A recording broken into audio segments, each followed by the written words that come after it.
Welcome, guys, to the No Bad Dogs podcast with me, Tom Davis, America's canine educator, the podcast where we're loving, living, and working with dogs. And today we have a special guest on board, Fred Volkman from Upstate New York. And Fred's on today's podcast because we're going to be talking about dog ownership in general. Fred has a couple dogs, and we're going to be kind of going back and forth of really what my viewers probably want to hear. A lot of you out there are either definitely dog owners, but some of you are in the dog training world. Some of you are just dog owners in general. So I think this is going to pertain to the dog trainers and the dog people, because we're going to be talking about the plus and minuses to being a responsible dog owner and making right decisions, what decisions to make, what things to do, what to look for. And so, Fred, why don't you just tell us what you have at home, how old, how many you got? I have two Huskies. One's an Alaskan Husky, and one is a Siberian Husky. They definitely look, the Alaskan Husky looks like Alaskan Husky, the Siberian. I've never done any type of tests on them or anything, but I'm pretty darn sure that they're, she's got the blue eyes, and she's got the size for an Alaskan. Yeah, it's one of those things too. I've heard of the tests going out and coming back, and some of them are pretty accurate, and some of them just are not good. I was thinking of doing it just for kicks, but yeah, pretty much it's pretty obvious. So you have two Huskies. Yes, they're 2 years old. You know them well. So right now, by the way, for those of you out there who are just listening to our podcast and not on our YouTube, because we also have a YouTube being filmed and distributed as well for the visual effect.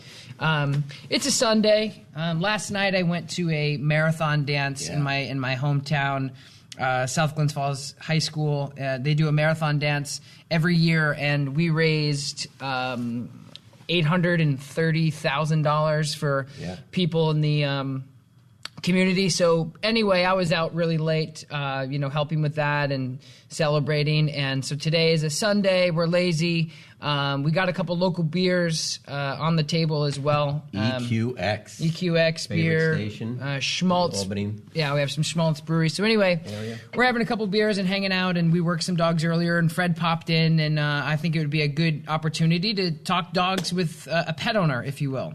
And I think the determining factor of those of you who work professionally with dogs will determine, and then those of you who are just pet owners is, I think, and this is kind of why we had Fred on, is because there's a huge difference, I think, in the mentality of people who work dogs professionally and who have dogs because they love them. And I think there's a gray area.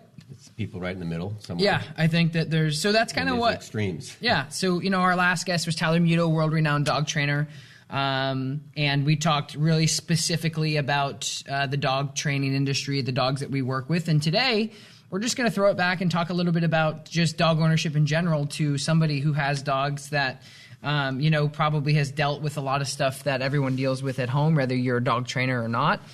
And so, Fred, talk to me a little bit about when you have your dogs, right? So they're 2 years old, you said? They're 2 years old. 2 years old, so... A little over 2 now. Huskies are, predominantly built for working. That's why I have two. They're a snow breed, so they like the snow, they like the cold, they don't really like to be inside. And I can personally tell you that Huskies are... So I do a lot of interviews, I do a lot of questionnaire stuff, and throughout the years, I get the question of, what's the hardest dog, and Huskies are definitely it. I know. So, I got that after I got them. You told me that, and I was like, okay. Yeah. So to this day, we haven't gotten together to work on them. Yeah, but so we have. So Fred has done some training a little bit, probably 2 years ago, right, with Colby, right when he was a puppy. Yeah. And I'm really big about no bad dogs. I'm really big about the owner having an issue and something being wrong with the owner typically, especially when we're training, when we're not getting into genetics. when we're talking about working dogs and are they genetically sound and things like that, temperament. We're just talking about regular pet training for the No Bad Dogs movement for the most part, meaning, if you have a pet at home that you have and they're a jerk, chances are it's because of you, or if they're being made to look like a jerk, chances are it's because of you. So you had some training earlier on, and that was with Colby, which is the male, and he was doing fairly well. Is that fair to say? Fairly well. He, for the time I put into it, and the amount of time that we went and how you just related to him and how you worked with him. And again, a lot of it was group, right? You did very little one-on-one with him. And he Colby's turned out to be one of the most, he could be a therapy dog. Yeah, he's really relaxed. He's a great dog. For sure. And he's the Alaskan. And Alaskan what? Alaskan Husky. Alaskan Husky. Yeah, he's Alaskan whatever the hell Husky. that means. Yeah, I think that's what he is. So, there's no doubt about it that being a pet owner, being a pet owner, being the pet owner, I think what it really comes down to is that, he turns out, I work with him the way I work with him. I'm an old-time dog owner. I didn't have a lot of, trainers in my background. So I just brought him up the way I would normally bring up a dog, and I've been lucky with both of them. Yeah. That's not always the case, of course. Well, I think that's a good point, because today's society, I was reading, scrolling through something, and it was saying that there's a stat going around in a realtors association that people are actually now buying homes that are going to be customized or to adjacent or to benefit their dog rather than their spouse or their kid. Wow. And so, and I'm sure everyone out there can kind of agree that, because of social media, cute puppies, and whatnot, especially in what I do, it's king. And the dog industry has grown so much. And there's things that I used to do with dogs when I was very, very young that I am looking back now and I'm like, and I'm sure everyone who does that, even if you're a chef or you're whatever, you're like, wow, I used to do that because now I know the right way. But it's a good point. Let's to be fair, 15, 20 years ago, 30, whatever, 40. You have a dog and they're what? They're there when you come home. You don't need them trained. You don't care what they're like on the leash because you don't walk them. Yeah, there's no doubt. I'm the epitome of a pet owner. We've talked about this, Tom. And I don't think this is like pet owner versus handler. But you should be responsible. Right. Am I always responsible? No. Do my dogs get loose and run into the woods? Yes, they do, and they have. And they eat rabbit poop. And and that's been a little discouraging. And I've been wanting to work with them more to get the recall and get them to. But overall, I'm partly being a pet owner. Sometimes you're just lucky. Yeah. You're just flat out lucky, and that's kind of dangerous. And in some cases, it can almost be irresponsible. And people, let's face it, in the last 10, 15, 20 years, they've definitely become more concerned and more, hyped up about having dogs, Absolutely. having your dogs, your pets, as being, trained and being obedient and being, and you being respectful of other people. Yeah, but that's a great point. And I think that, moving forward with, like I said, the industry of dogs has grown so much, and which is good because the dogs are actually benefiting from it, right? Because the dogs I think you're getting more dogs trained, which then makes people who don't have trained dogs look like, holy crap, this sucks because I can't walk. Well, I don't know dog. if you get. I'd agree with that, but I'd also say that it's actually the people that are getting more benefits out of it because the dogs already have great benefits, right? If you're a pet owner, we take care of our dogs as well as we took care of our children. Good point. I mean, we actually shovel my 25 by 25 foot deck in the back, no matter how much it snowed, just so we can have our dogs, being comfortable to be out there, and we can walk out there, and we plow the snow and make paths for them. Yep. We feed them, really well. We wash their bowls every day after they eat. I mean, I can go on and on what we do for these dogs. So by training them, though, I think you actually get, because a lot of pet owners, let's face it, they take care of their dogs. Right, but they take care of them on a very materialistic way. Yes. Right. They have nice coats. They have nice leashes. They get good food. Right. But the understanding of each other is lacking. Not a primate way. Right, but more of a human way. Right. And that's your big argument, and a lot of experts and trainers out there is that you got to treat a dog like a dog. Right. If you don't, there's gonna be some consequences. Absolutely, and there's a show.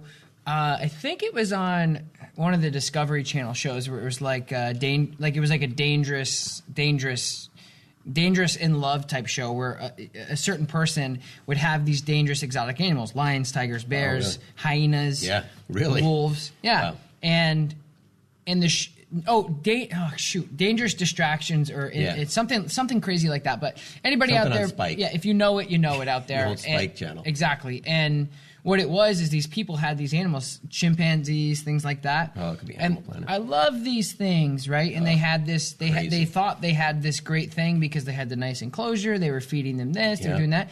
And every single episode, they either killed the owner or attacked them in some way. Somebody. Right? How about the chimpanzee one? Exactly. Wow, that story was so bad. Killed I think like a neighbor or somebody or her. Or I killed her, and then I think the person who came to rescue her or something like that. Crazy. So Crazy. Going into that rabbit hole there of there's so many things to go about it. That's an extreme.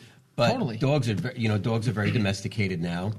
But I mean, let's face it. This whole push for having dogs being more domesticated in the sense that they're more obedient and they're more, you can bring them more places. Right. Right? Let's face it. You go to a restaurant, you go somewhere and you got a dog, or you're just walking down, down Saratoga, down Main Street. Mm-hmm. You get that dog that just is, leaping at everybody or starts attacking other dogs. And if everybody would, take more time into doing some of the basic obedience, it makes it more comfortable for everybody. Dogs become more inclusive in our lives. But you being the dog owner and me being biased in what I do because it's what I do, wouldn't you rather have a dog that's well behaved than a dog that maybe changes quality of life? Right? You've talked about it so much, and when I first met you, that's one of the things that I think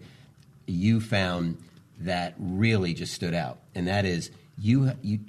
A good dog trainer or or pet owner that actually takes the steps to go through the training for their dog, right?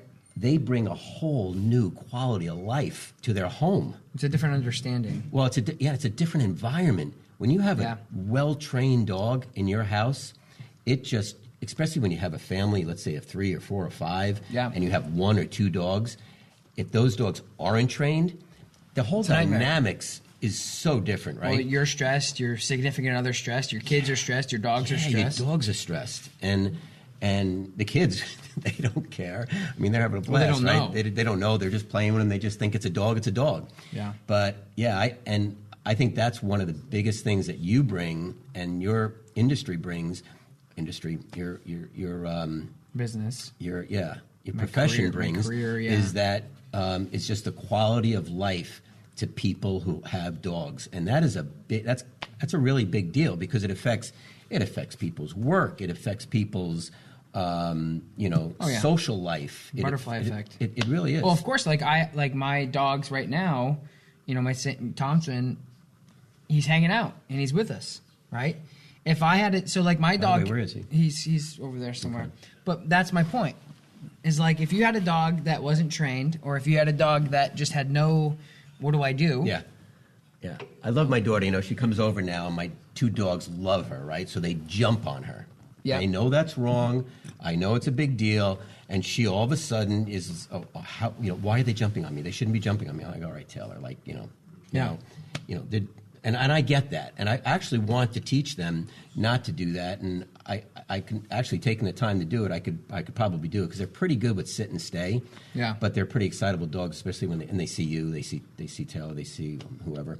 But especially my next door neighbor, who they know they always have treats in his pocket. Yeah. But I have to say that there's definitely a dichotomy here between the pet owner and the handler, but there is definitely that middle ground that I think people should really strive for if they get a dog.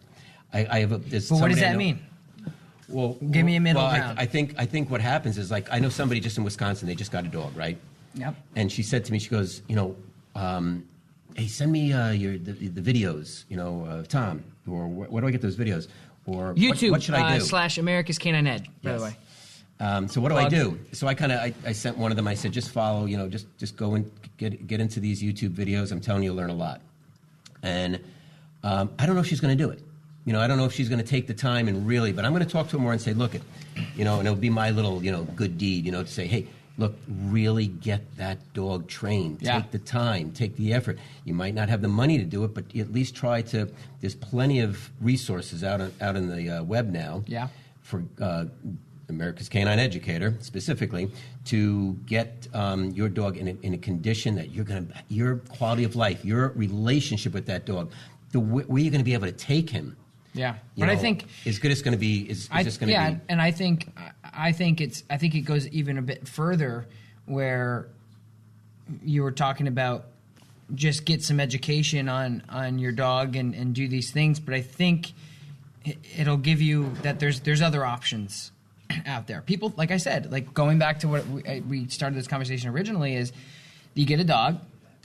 You tie him up, you put him on a leash, you feed him crap food, you give him some water every now and then if they're not in the toilet bowl, and that's it. A lot of people still see it that way. Of course. But what I try to do is I try to tell people and show people, more importantly, educate people without bashing them. And because I was that person at one point, everyone was. And showing them that there are other options. And I think that people they have no idea that there's another way of bringing your dogs up. There's so much resources out there for everything than it used to be. You used to have to work so hard to find out, get knowledge. Now it's so easy to get knowledge. So, and one of those things is how to bring up a dog to where, you can have a relationship with your dog that is going to be beyond anything, I had when I was a kid with my dog, who was literally chained to the front steps, with a 3-foot chain. It was so sad, but I mean, looking back on it, but he was a happy dog. He was good, but at the same time, I'm sure it wasn't what that dog deserved. Right, and that's the thing about dogs is Tyler Muto and I were talking about this last week. Is they will always come back, no matter what. I've had dog owners in here just do the wrong things with their dog all the time, both mentally and physically, and the dogs still love them, so they don't care. Yeah. But there is more to life than. Let's have a dog because it's the keeping up the Joneses thing. Let's get a dog. Yeah, I mean, I know families that have. I'm telling you, there's families out there that have given away 3 dogs. Yeah, literally got a dog, got rid of it, got a dog, got rid of it, got a dog, got rid of it. Yeah, and it's just it's recyclable and people, it's like playing the lotto. People think that. Oh, this one didn't work out. This one didn't work out. It's kind of like no good. You got friends out there that. Are terrible at dating or something, where they go through 20 boyfriends, and then Thompson, come on, if you're coming, buddy. My Saint Bernard is about 150 pounds, and now he is on the couch with us. Say hi, Thompson. So anyway, there's those people out there that will date, say, 20 people, and what's wrong? What's wrong? They're this, they're that, they're this, they're that, they're this, they're that, and you're like, you know what? Is it you? Do you think it's possibly you? And that's what happens with dog ownership. Yeah. So, moving forward from that. I don't want this up there. I think that we're just kind of talking about the idea of having dogs is evolved for the better. And there's many different avenues you can take to be a good dog owner. And I think for me, being the professional into the mix, is I believe that the best route to go with your dog is just understanding them. I think that that's the best route. I think if you can understand your dog, you can train them. I mean, think about employees and people that you work with, that if you go to work and you have a good relationship with the person that's in charge of you and your due diligence and what you're supposed to be doing throughout your career, if you have a good relationship with them, chances are things are going to go pretty smooth. You don't know what you're going to do in the next 6 months for work, But the person that's in charge of that is going to tell you, and you're going to listen to them because you have a good relationship, right? Yep. So if you had a bad relationship, it wouldn't matter what was thrown at you. You're like, screw that because I don't like that person. Or it's one-dimensional, and it doesn't always have to be I don't like that person. It could simply be we're too good of buddies. Yeah. It's not, because that's the thing is people are like, my dog loves me. Yeah, I know. I've seen some of the worst relationships, and that's kind of why we have you on the show today is you love your dogs, but you can't tell them what to do. I don't. Well, and that's a great point because I don't. And I see it all the time. And look, Tom, when I met you, I knew I had over the years. I've had. I think I'm on my fifth dog, and 1, 2, 3, 4, fourth dog, and it's just look. You have an innate quality that I think anybody that were to bring their dog to you, just their eyes open up. And their lives changed with their dogs. There is no two ways about it. I don't know what happened. I got to maybe talk to your dad, but I think back in your ancestry, there's some sort of cross pollination with wolves or something. But I'll have to talk to your dad about that because it's amazing what you do with dogs. And I know there's others out there that can do it as well. And if you can find that person like yourself, it will change your life with your dog. And there's no doubt about it. Because granted, do my dogs sit? Do they do the basic stuff? Right. Yes, they do. Do they come, Kendall, 3 times, 4 times I have to call her. 5 maybe. Colby, 15. Right. But in the end, they come.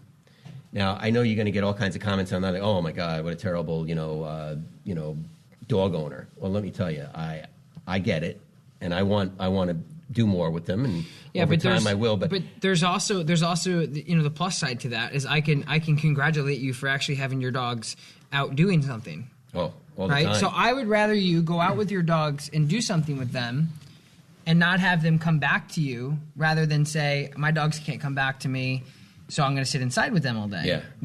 And that's kind of like... They're always safe. I'm not, they're never in a bad place. They do a couple of times, like I said, they've run into the woods, and I don't know what they're eating and that sort of stuff, or what Kendall's rolling in. Oh my God. But I think that's kind of like the cross dissolve there of what I'm talking about is like, why not have it full circle?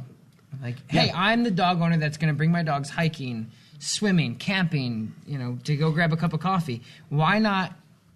I congratulate those people who do that because that's the thing is people like when I'm out in public, I rarely will even look at dogs because I'm the type of person that like if you have an issue, you'll find me. I'm not the type of people that go out there and go, hi, I'm a dog trainer, let me help you because I don't. You ignore dogs when we're out. Yeah. So, but I see people out with their dogs, and part of me goes, that's terrible because they're doing all of these bad behaviors and getting away with this stuff. But the other part of me is like, you know what?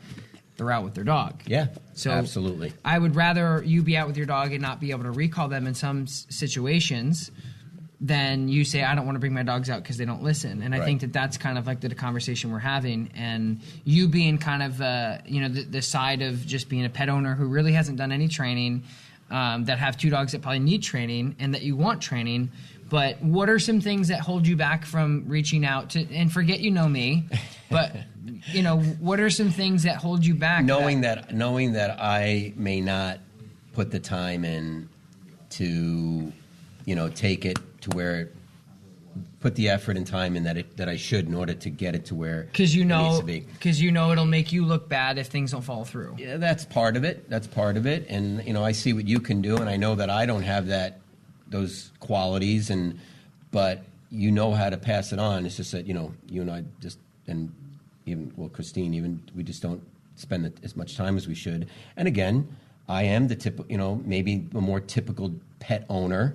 So what I'm hoping this podcast or this time we're spending together does is it changes that with a lot of people. That a lot of people see that, hey, wow, really taking the time, making the investment of training your dog properly. And how long does it take, Tom? The first, Me? like if they're 4 months old. No, I'm saying not you. You 10 minutes. Exactly.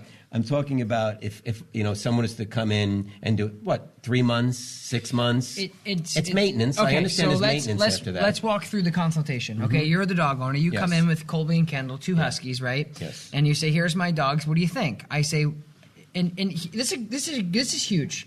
This is really big because I can tell you that my business, the Upstate Canine Academy, we have we have like 10 people on full-time payroll that work here, right? That's a lot of heads. That's a lot of people.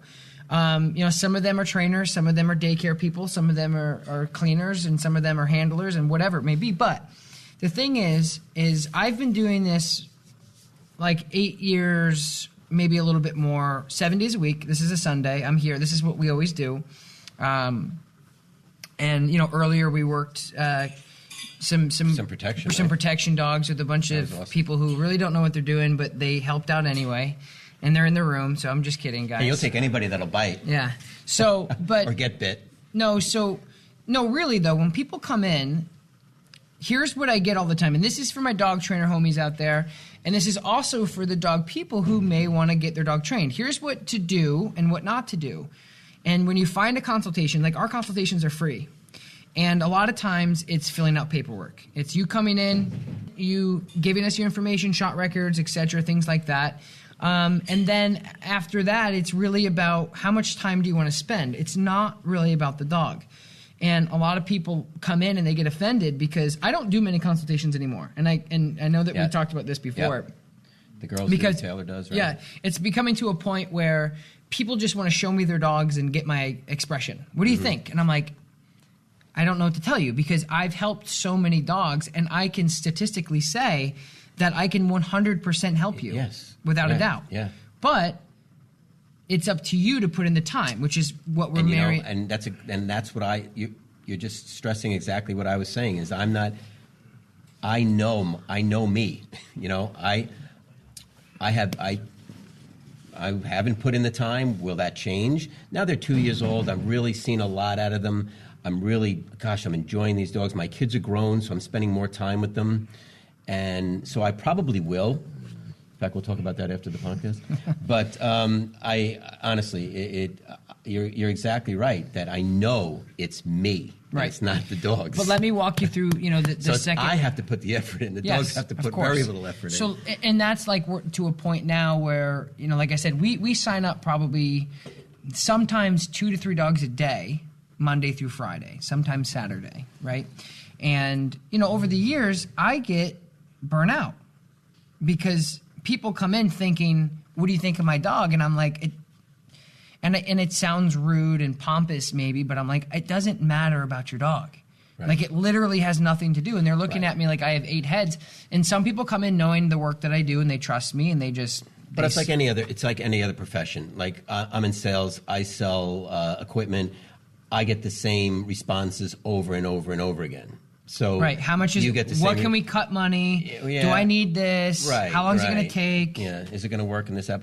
But it's like the same stuff. So you get used to that, and you just got to be able to respond to that. Yeah. But I know you're just saying that because you love to hear that. Well, it's not that. It's the because point. In the end, well, no, it's the dogs that are at the end of the leash when people are standing there, and I'm like, how about I just take your dog? That's what I'm saying. Then 5 minutes later, you're showing them, and then their eyes just open up. And then sometimes people and they realize it's that. Sometimes they do, sometimes they don't. Sometimes they're like, well, what's your guarantee? It's defensive. Well, it's defensive. It's you made me look what's like your guarantee? No, you made me look like an idiot in front of my wife. You made me look like an idiot in front of my husband. Really? Oh yeah, I didn't know that. Well, you get people. Well, people are insecure. Well, you get people in that are like, here's this dog I bought, and he's such a pain, and I paid all this money for him, and he comes from this, and I used to do this, and my old dog, and my neighbor's dog, and my husband, and all this stuff, and I'm like, dude, and then I work the dog, and then all of a sudden, all roads lead back to that guy or that girl. I think everything has its fringes, and you're always going to get people like that.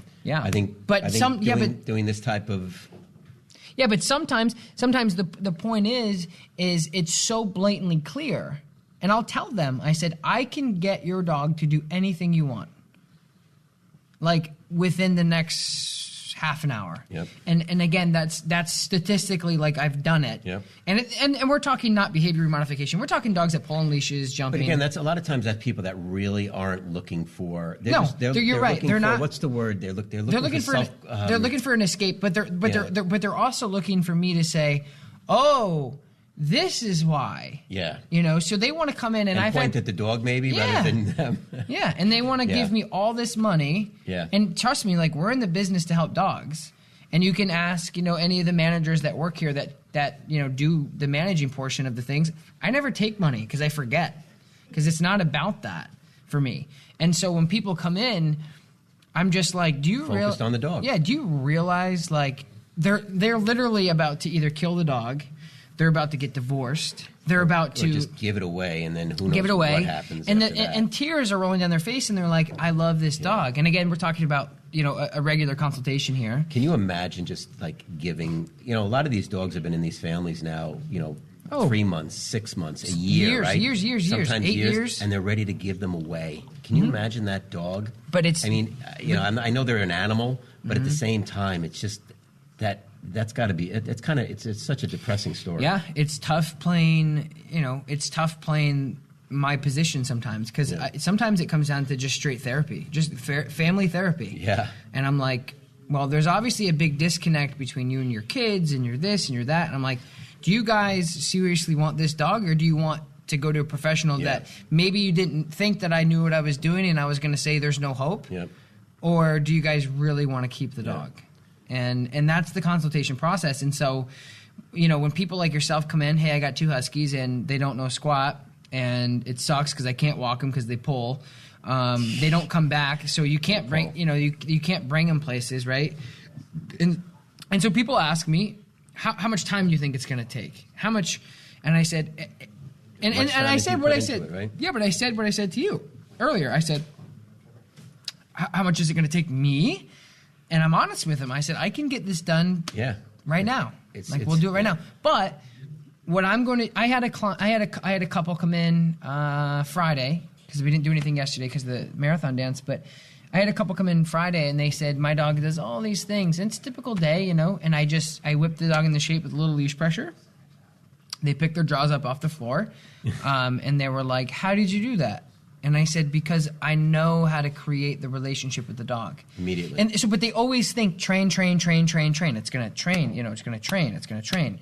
And it's almost like they think of it as lifting weights, where it's just collectively going to take time. And we're talking about basic leash pressure here, because behavior modification is exactly that, actually. It does take time. But, a lot of people out there, like yourself, I forgot. I just heard a statistic, too, where a lot of the dogs that are being put into shelters and being euthanized, a lot of the dogs that are in shelters are all behavioral issues.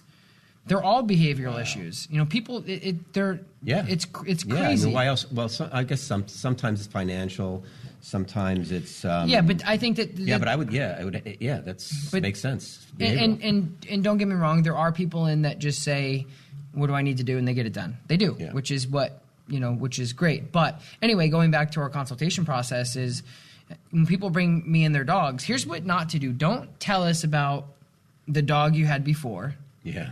Which people just want to talk to, don't they? Just want to sometimes talk. They want to talk. It's like it's like they see you on YouTube and they come in, or they they see your Facebook, or any business is like that, and they just like a car. They're like, "What do you think of my car?" Because I know you know cars. Yes. And it's like, and honestly, but and that's you're why get that from anybody. I mean, of course. it's just they want to make conversation with you. They're concerned. They're nervous. And it's stressful too, right? They may be bringing in a dog that they think that next week they might have to get rid of. Yeah. So I mean, it's a big deal, and I know you understand the dynamics of it because you've seen it all. Yeah. But it's a big deal. So tell me how could you better your life with your dog through training right now? Oh my goodness. Let's right now I can't walk both of them down Main Street. Couldn't walk one of them. No, I can't. Colby's great. You can walk them, but you couldn't have control. Like, so say you walk Colby and another dog came out. There's no way you'd be able to, well, he's pretty good. Well, he is. Okay, so say another dog was pulling towards him. Would you be able to restrain him in a manner of you saying? Well, they're huskies. I want him to pull. Yeah, no, I'm kidding. Yeah, that's one of those no, quotes. I'm kidding. Yeah. But the point is would you be able to say a command to your dog and them actually retreat, retract, and recluse and actually heal and stop the dog? No. Exactly. So, which is okay. No, it's not okay, and it's not okay. And I know people are gonna, hey, listen. I understand. It's I've heard it. I've read it in comments and everything else. I've seen other podcasts.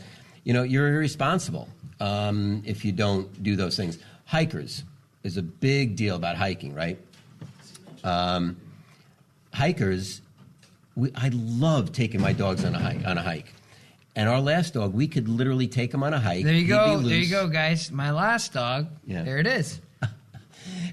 It's true. It doesn't matter. I could take Jack on a hike. It's hard. It's like nobody cares about the. I know. It's it's like starting a conversation. Going, my last girlfriend. I'm still gonna tell you. Wait, that's weird because it's not the same thing.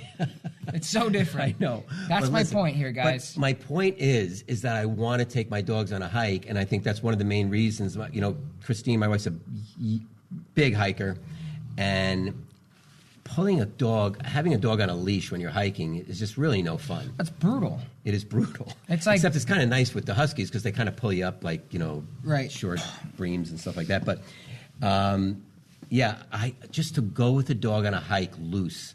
But you wouldn't believe the comments that are out there about loose dogs. Well, it's like such a big deal now. Yeah, let me give you an example. It's so irresponsible. My dogs. So, like, I have 3 dogs. I have an older dog. She's about 14. I've had her since high school. She's chilling in the truck. That's what she likes to do. Amazing. I'm going to let her live her years out. Yeah, so she just likes chilling. And then I have a St. Bernard, which is sitting right next to me. Snoring right now. Snoring. I'm snoring the microphone. Is the microphone picking it up? So, and then I have a Shepherd, but I can't bring my personal dogs out anywhere in public. Yeah. Right? And that's sad because my dogs are trained. I can tell you that for sure. They're trained. And the public, like yourself, no offense, but that's why you're on the show. The pet owner, yes, like yourself, is what's ruining dog ownership for responsible dog owners. It's a great point. And then quote, period, end it, because that's true. It's so true. I have no rebuttal to that, and it's very true because let's face it. When I had my dog, that was all right. I'm going back to the old dog. But when he was loose and another dog came up to him, that was not or was less trained or less. Hold on. Let me pause you for a second because there's people that work with dogs professionally on multiple different levels. Yeah. That they don't cringing of what I'm saying right now. Yeah, but no, it's I don't trust the public because that if everyone had their dog trained, we'd all live pretty good. Yes. Right? Oh, yes. My dog doesn't like your dog. Can you recall your dog? Oh, sure. Utopia. Right? Yep. And so we have Chris. Chris is here, and Chris, you don't have to move or anything. But let me ask you a question. So Chris trains a lot of police dogs, multiple different things for scent work, protection work, apprehension. And Chris and I have been training together for a while. And what's apprehension? Apprehension. It's like getting the bad guy, right, Chris? Apprehension. Oh, apprehend. Yeah. Yes, gotcha. Yeah, apprehension. Yes. So, Chris, yes or no question. Do you trust the public? Like, if you were to go somewhere with your dog and you saw 2 or 3 other dogs in the open field, would you bring your dogs out? I can answer that for him. Absolutely not. That's his quote, right? No. And neither would I. And neither would I. You would. You would. Yeah, maybe I would. Okay. You go. No, I wouldn't. You should. Okay. Because I get it now. Okay.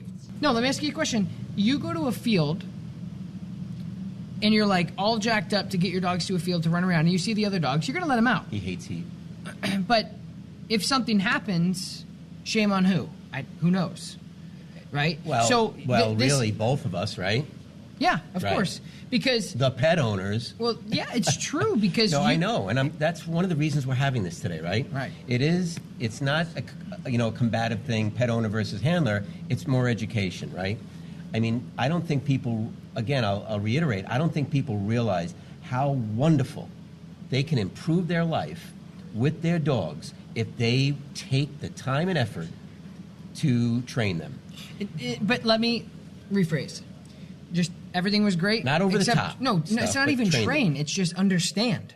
Well, yeah. It's blatantly understanding your dog. Well, I know understanding them, but you could say you understand your dog, but what I would look at your situation and evaluate is no. You know my situation very well, so be candid. You don't know your dog. You love your dog. Yeah. And there's a huge difference. Yes, that's a great point. You don't think I know my dogs? Oh my God. No. If you knew your dog, you would be able to dictate what they did and what they didn't do. Correct? Yeah, it's a good point. Your dog, I'll put it to you this way, guys. So I go over to Fred's for dinner every now and then, and correct me if I'm wrong, and this was never to build up this moment, but correct me if I'm wrong. If I'm sitting on his couch, you know what I'm going to say. If I'm sitting on his couch, eating something, or even drinking something. No, this is what I hear. Fred? Fred, what is he doing? Yep. Because you don't move the bowl. I don't move the bowl. Move anything. I don't move the plate because it's not my responsibility, and not because I'm a dog trainer. It's kind of. It's not my responsibility to pull the plate away. I sit there and I get a laugh and I get you more food. I let your dog eat the entire plate because I can see you across the room or across the living room, snapping your fingers, yelling, "Kobe, Kendall, Kobe, Kendall!" Right? Nothing matters. Like it's embarrassing. But then if you were to I'm not questioning your love for your dog, and that's what a lot of people. That's a great point to get across. Love versus understanding. Yeah, and I would rather understand my dog and love them. Yeah, it's like kids. Yeah. Right. Like, I love you, son. Here's $50. Go clean your room. Give me 50 more. Let me tell you, I do everything I did for my kids. I do for these dogs. I'm telling you. That explains a lot.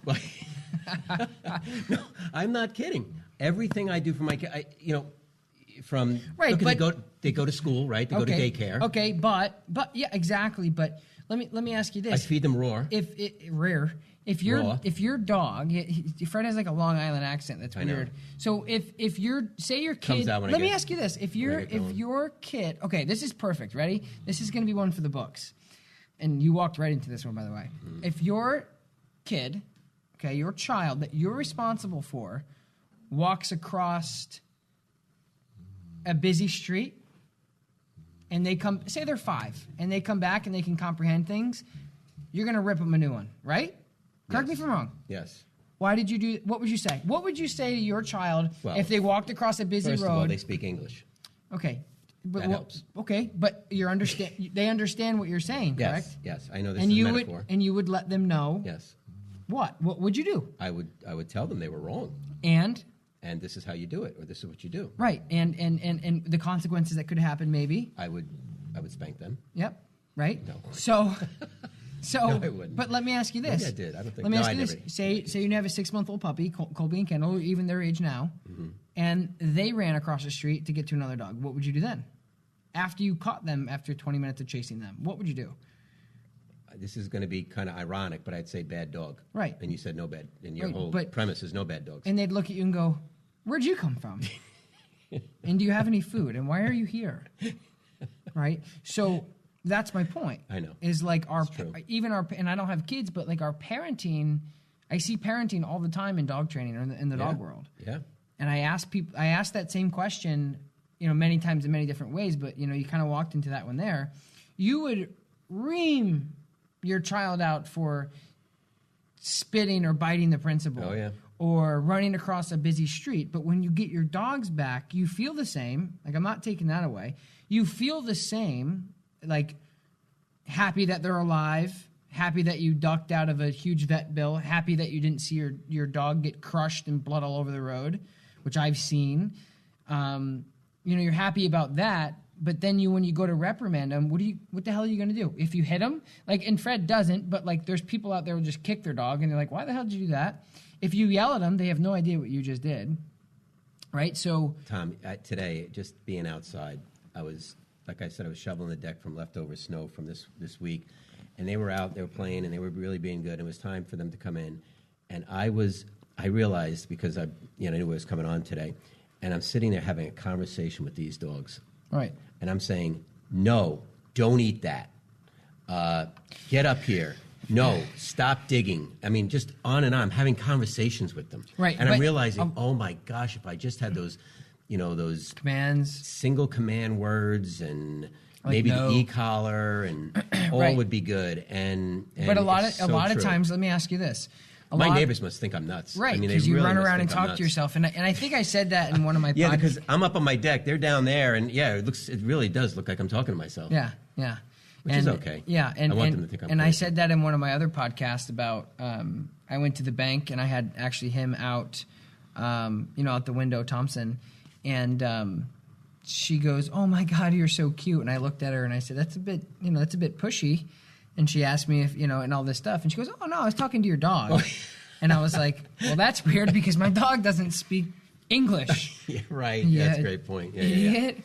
So, that's funny. But and I talk to my dogs too. When they're really trying to communicate, the person's really communicating with you. They just don't realize it. Right. So that's my point: is when you're sitting at home with your dog. Again, that's a pet owner. And it's a pet owner. Yeah, right. That's why you're here. Welcome, Fred. But I have a plate of food and your dog's licking it. You're yelling at him, "Don't eat that. What are you doing?" Because you want to tell me that, right? No, because I don't think he should be eating that food. I think he should only be Oh, he understands that. No, I understand. You're right. Right? Like you get a room full of people and your dog starts eating off somebody's plate. I'm going to fix that. You're yelling. Yeah, but we have to fix that. That's fine. Let's work on that. This is for the masses of people who yes. Don't again quality of life, right? Right. I mean, what if that was a plate full of dark chocolate? No, what if you had over some, you're the school teacher or your pastor or your, and you had a nice little thing going on, and the dog runs up and starts eating off their plate. Again, quality of life. Now improving you have to, your social. And now you have to, your dog's potentially going to get sick, but now you have to take your dog and put him in the crate, and guess who looks like an idiot? The dog. Yeah. When the dog's like, Boy, wait a minute, was a bad dog. Yeah, you let me do that every day. No. Why can't I do it to the pastor? That's why that whole no bad dogs is just. I mean, when you first hear it, it's like what, and then when you really think about it, it is it. It gives me the theme of dog ownership. Yeah. There are no bad dogs. Right. And there's a lot of people out there that work with dogs professionally, and that we've seen some neurotic dogs who are just nasty. Okay. But in general there's no bad dogs. Yeah, of course, like anything. I mean, you have mental illness in dogs, I'm sure too, right? Right. Yeah. Right. Inbreeding, all that stuff. Yep. So moving forward, I think that's the continual battle that I'm fighting for the dog. I used to go to, I was an animal control officer. I literally used to go to court and legally fight dog owners about abuse and abandon and neglect, and I had to play it by the book. Now I get paid for people coming in, and I tell them my exact mind, which is great, and it gives me an opportunity to help them and their dog. But there's a huge disconnect, I think, with, like I said, I tell people all the time that you have a one-dimensional relationship with your dog, which means your dog. See, and I help dogs, and people are like so wowed all the time about, wow, how'd you do that so quick and all this stuff. And I say, and I say, don't take me the wrong way. I have a better relationship with your dog than you do. Right now, as of this moment, than you do. As of this moment, you've owned your dog for 1 year, 6 months, 2 years. You do know that's. I mean, I'm just reiterating something you already know, but you know that, again, that's an innate quality you have. Yeah. And that you were put here to educate people. I think so. That, to improve the life of their life and the life of the dogs. Yeah. So, it's not something that I don't think you do, that you look at as being like, wow, what do you? No, and that's why I started doing it. That was it. When I was 10, 11, 12, 13 years old, that's what it was like. Yeah, it was. I said, how do you not know how to do this stuff? And then I started realizing. Yeah. So now I'm respectful of it. Yep. But I do say these things, and I'm like, I have a better, and the dog will literally, and the people will cry, and they're grabbing each other like, holy crap, this like is it's great. magic. You know why? But it's wonderful because now they know, wow, we have hope here. Or, wow, I really screwed up. Yeah, or there's hope. One or the hope other. Of now being, this dog is going to remain in our family. Yeah, and so that's a really big deal. Oh, it's huge. I'm very grateful for my ability to help families, but I tell people literally to their faces, and again, I say, don't take this the wrong way, but I have a better relationship with your dog than you do. And they look at me like, I said, no, it's true. I go, your dog loves you more. Mm-hmm. Your dog doesn't even like me, but your dog respects me and understands me. Great point. But again, going to work, would you rather take orders from your buddy, or would you rather take orders for somebody that you respect and you can see eye to eye with? Yeah, right? I would, yes, be. Most likely, in most cases. So then moving forward again, you have that relationship. Not that I wouldn't respect my buddy, but I see what you're saying. You're saying that, No, but you have somebody that you, yes. You got to have balance. Yes. You got to have balance. Well, getting onto balance, that's a perfect example or a perfect subject that I've been thinking about too, is that there has to be balance. not only just in your personal life, between personal and work. Yeah. I mean, the people that are happiest, right, are the people that have balance in both life their personal life, their home life, their personal life, and their work. And it's the same thing, with pet ownership, is, having that balance, not having it all one way. Love, love, love, give, the dog's taking, and you're giving. And it's got to be, the other way. And now you have balance. Yeah. And that's. Well, what's the other side of love in dog ownership is discipline. Period. Right, and you want somewhere in the middle, right? Right. So you see me. I want somewhere in the middle. Like but you see me. There's some guys that all they want is discipline. Yeah, and we talked about that last time. And there's got to be balance. I don't like I want my dogs to be happy. I want my dogs to have fun. I want my dogs to live life and run and play. But when I say, okay, there's a coyote coming. Okay, there's another dog. Okay, I need to be able to say, get your butt back here and listen, because I'm in control. Mm-hmm. And it's like, it's so bizarre to me how many people out there who have dog issues don't see what they're missing. And to be honest, like I said before, if you're having issues with your dog, chances are you don't have discipline. And we talked about this last time with Taramuto. Discipline isn't pain. Discipline isn't abuse. Discipline is... No, I learned... I think it reiterated a lot, But I think there's a real good community out there now. Yeah. And with YouTube and Facebook and just social media, I think it's gonna help. Well, here's families and dogs. Here's what I tell people, and this will kind of be like our wrap up here about the whole conversation. I think is to the dog owners out there and even the trainers, do what makes sense to you.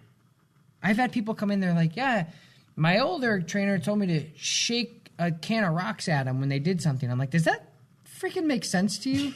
You want to carry around a can of rocks? Like, really? You've heard that? Yeah. Really? Yeah. Or a can of rocks to throw on the ground when they do something wrong. Or my old trainer, That's a really odd one. Yeah. And it's the same thing as like having a 1-year-old dog that knows basics, but still having to use hot dogs to get him to do basics. I mean, why not use the clicker thing? I mean, that's a pretty clicker's positive,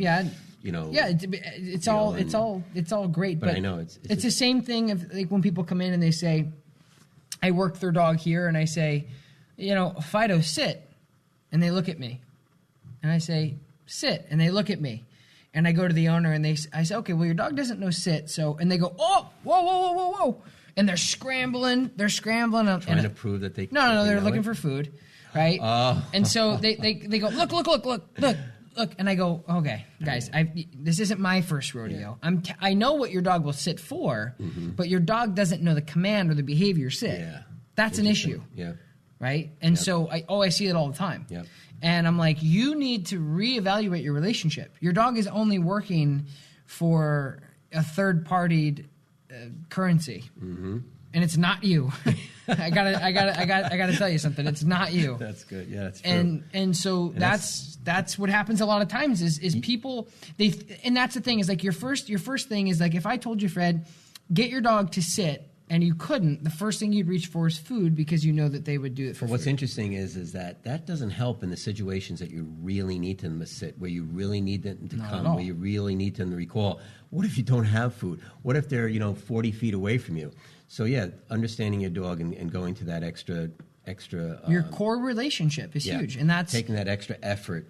And it doesn't always cost money. I mean, the resources on YouTube and things like that. I mean, if you want it to happen, you want it to happen quick, and you're really willing to put in the time, come see the America's Canine Educator. But watching your videos it's really something else. Well, I think there's a lot of information out there, and and these podcasts that will be going on and on every week. Yeah. Yep. So we're gonna do this every week, and I think that kind of wraps up the whole segment for today. You want to say goodbye? Thompson's been snoring here, so could you hear the snoring on there? So Thank you guys so much for joining us today. Thanks, Fred, for coming on. Absolutely. I look forward to more of this. And if you guys haven't yet, please subscribe to my YouTube channel and also subscribe to my podcast. And I say please because, honestly, I'm doing this for the people out there to help them. And the more people that join the movement or join the program, I will continue to work hard for. You know, there's a time where I woke up today with a sore throat, a headache, and I really didn't want to do anything. But I said, you know what? I can actually go out and create content and save one dog's life or save one relationship, and that's why I do it. So the more people who tag on to this project and help us grow, I will continue to do more for us. So subscribe, download, share, do as much as you possibly can. Thank you guys so much for joining us, and we will talk to you next week. Peace.